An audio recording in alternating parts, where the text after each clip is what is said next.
Welcome to our deep dive today. We're going to be tackling dividend stocks, specifically 3 companies that the Motley Fool seems to think are unstoppable. You sent over their article, 3 Unstoppable Dividend Stocks That Can Be Pillars to Build Your Portfolio Around. It was published pretty recently, January 23rd, 2025. So let's just jump right into it and figure out why these companies stand out and how their dividend strategies could, benefit you. So the Motley Fool, they're really stressing the importance of focusing on companies that have, really robust fundamentals and growth potential, especially for those new to dividend investing. They start with UnitedHealth Group, UNH, just a giant in the healthcare industry. And they highlight that U.S. healthcare spending reached $4.9 trillion in 2023. Wow, that's a huge figure. It kind of begs the question, how is UNH positioned to, really capitalize on this trend? They must have some unique advantage, right? Yeah. Maybe a dominant market share or some innovative cost control strategies. Yeah, for sure. And even with medical costs rising, UNH has maintained stable operating earnings and actually increased their revenue in 2024. Their dividend yield is 1.6%, which is higher than the S&P 500 average. But their dividend growth is even more impressive, I think, a 94% increase over the past 5 years. Wow, that's really fantastic. But is it sustainable? What are the potential risks to UNH's dividend? Could regulatory changes or rising competition, impact their ability to maintain this kind of trajectory? It's something to think about for sure. Now, let's shift gears a little bit to a company I think you're probably pretty familiar with, Home Depot, HD, the go-to for all things home improvement, right? The Motley Fool argues that, the constant need for home repairs and renovations, no matter what the economic climate is, makes Home Depot a solid long-term investment. That's true. People always need to maintain their homes. It's interesting, though, that Home Depot is able to increase sales in 2024, despite those headwinds in the housing market. That indicates some resilience there. That's worth noting. Absolutely. Their current dividend yield is 2.2%, and they've been steadily increasing those payouts, up 65% in the past 5 years. Yeah, that steady increase, it kind of suggests that Home Depot is generating pretty consistent cash flow, which is essential for maintaining and growing dividends. Over time, it makes you wonder what operational efficiencies allow them to, achieve this level of consistency. Yeah, that's a great question. Our last stop takes us to Canada, to the Bank of Montreal, or BMO. Get this, they've been paying dividends since 1829. Talk about a long-term track record. Wow, that's almost 2 centuries of dividend payments. I mean, that's almost unheard of. It says a lot about their commitment to shareholder returns, and their ability to just weather any economic storm. But it also makes you think, what specific strategies have allowed them to maintain this incredible streak for so long? Yeah, it's definitely something to think about. Today, BMO offers a 4.6% dividend yield and has increased its payouts by 50% over the past 5 years. The Motley Fool also highlighted their presence in both Canada and the U.S. That geographic diversification is a smart move, especially for a bank. It helps to spread risk, and it allows them to capitalize on different economic opportunities in both countries. But even with that diversification, I think it's important to remember that, every investment carries some level of risk. What are some potential challenges that BM might face, considering things like interest rate hikes or economic downturns? It's a great question. And, it leads us to the fact that no investment is truly unstoppable, regardless of past performance. How can you, the listener, really discern which risks are worth taking and which companies have the strongest potential for long-term success? These are some critical questions to consider as we delve deeper into, these companies and their dividend strategies. It's interesting. As we're talking about these companies, it feels like the Motley Fool is kind of pointing us towards sectors that tend to be more resilient, even during those times of economic uncertainty. Yeah, I think that's a subtle but important takeaway from the article. They're highlighting healthcare, home improvement, and these essential banking services, sectors that people really rely on no matter what the stock market's doing. It's like a needs-based investing approach, almost. You're recognizing these fundamental human needs and things.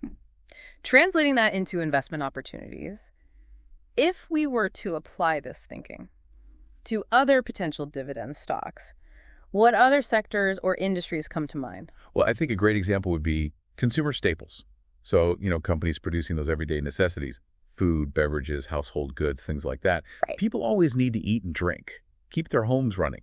Even during an economic downturn, they might cut back on vacations or gadgets, but they're still going to buy groceries and toothpaste. Right, those non-discretionary spending categories, they tend to hold up pretty well. And within consumer staples, you often find companies with really strong dividend track records. They usually have those steady cash flows and established brands, making them attractive to those income-seeking investors. Yeah, but it's important to note that even within a seemingly safe sector, like consumer staples, there can be variations in dividend stability and growth potential. It's not a one-size-fits-all guarantee. For sure. You always have to consider the individual company's financials, their management team, and their overall strategy.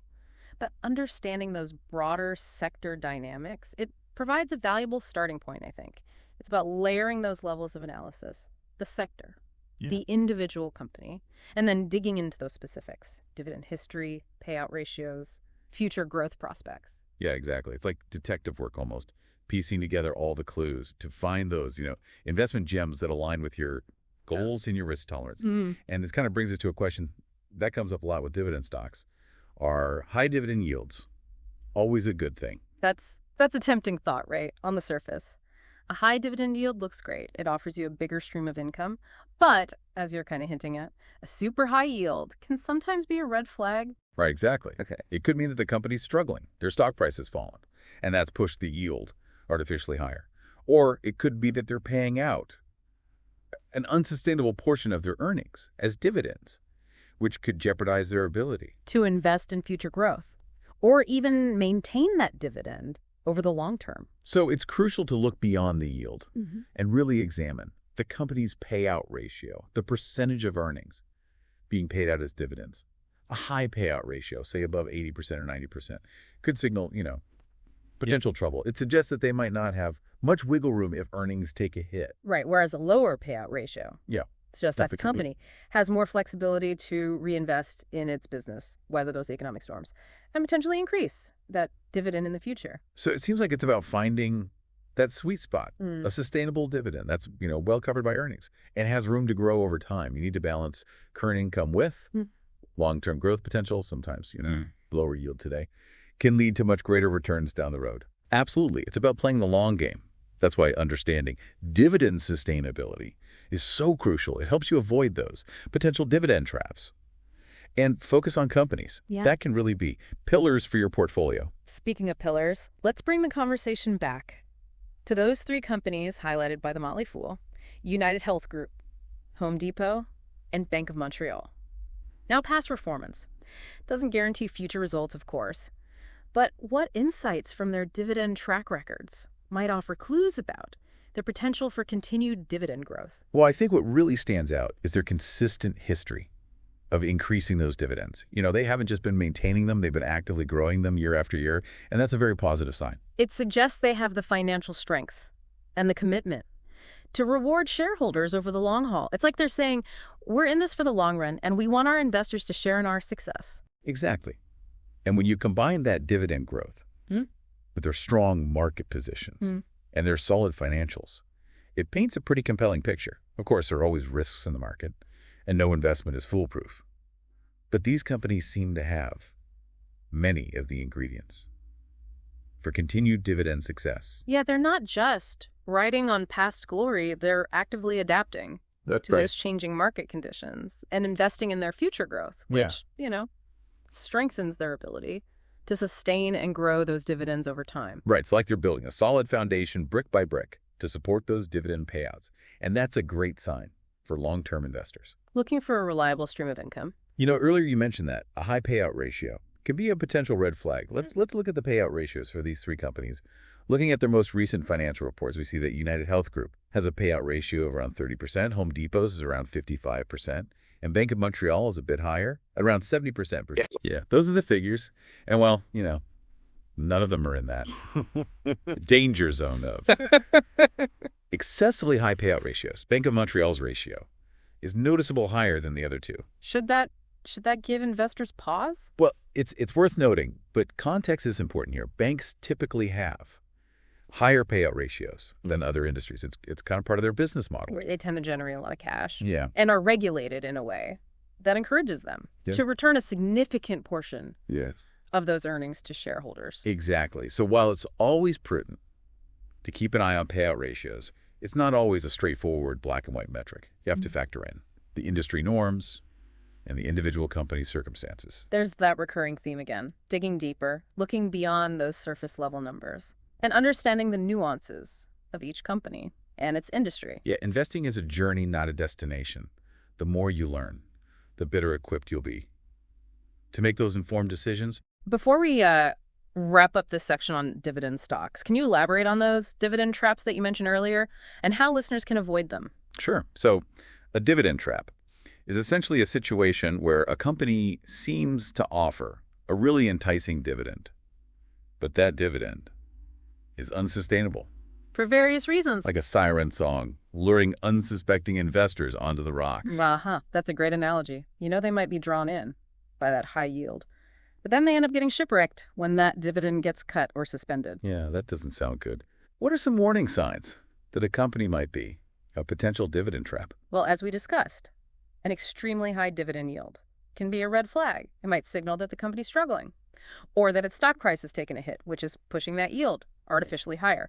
Also, a high payout ratio can be a warning sign if a company is paying out most of its earnings as dividends. It might not have enough left over to reinvest in its business or weather those economic storms. So it's about looking beyond that initial dividend yield and really scrutinizing the company's financials and overall business prospects. Precisely. Don't be afraid to do your due diligence. Read those financial reports and really research the company's industry and competitive landscape. And if something seems too good to be true, it probably is. There's no such thing as a free lunch in investing, and those super high yields often come with hidden risks. Exactly. Sustainable dividends come from companies with strong fundamentals, consistent earnings, and a commitment to shareholder value. It's about finding those companies that can weather the storms and keep those dividends flowing for years to come. Well said. We've covered a lot of ground today on dividend stocks. Before we move on, I want to leave our listeners with a final thought to ponder. We've talked about diversifying across sectors and individual companies, but what about diversifying across different dividend strategies? No, that's an important consideration. Yep. Yeah, there are actually a variety of dividend strategies that investors can utilize. Right. Some investors might focus on high-growth dividend stocks, while others might prefer high-yield dividend stocks. And then there are strategies that blend different types of dividend stocks to achieve specific income and growth objectives. Exactly. So it's not just about diversifying your portfolio. It's also about diversifying your dividend approach. It's about finding the right mix of strategies that align with your individual goals and risk tolerance. That's a great takeaway. There's no one-size-fits-all approach to dividend investing. The more you learn about different strategies, the better equipped you'll be to create a portfolio that meets your specific needs. Absolutely. It's all about empowering yourself with knowledge. Right. And making those informed decisions that can help you achieve your financial goals. So it really seems like we've uncovered this valuable layer to dividend investing. It can be tailored to fit, your individual needs and goals, whether you're looking for current income, long-term growth, or a combination of both. There's a dividend strategy out there for you. Yeah, absolutely. It's about finding what works best for, your unique financial situation and risk tolerance. And today's deep dive has hopefully sparked some ideas for your own dividend investing journey. We've explored those 3 potentially unstoppable dividend stocks from that Motley Fool article, uncovered some key insights into dividend sustainability, and even touched on, diversifying your approach to dividend strategies. Yeah, we've gone from the specific to the general, I think, examining those individual companies and then zooming out to look at broader sector trends and investment strategies. And you, the listener, have gotten a taste of how to, connect the dots and think critically about, your investment choices. Remember, knowledge is power, especially when it comes to navigating that complex world of investing. It's a continuous journey of learning and discovery. The more you understand about different companies and sectors and strategies, the more confident you'll become in making those informed investment decisions. So keep learning, keep exploring, and may your dividend journey be a prosperous one. Thanks for joining us on this deep dive. We'll catch you next time.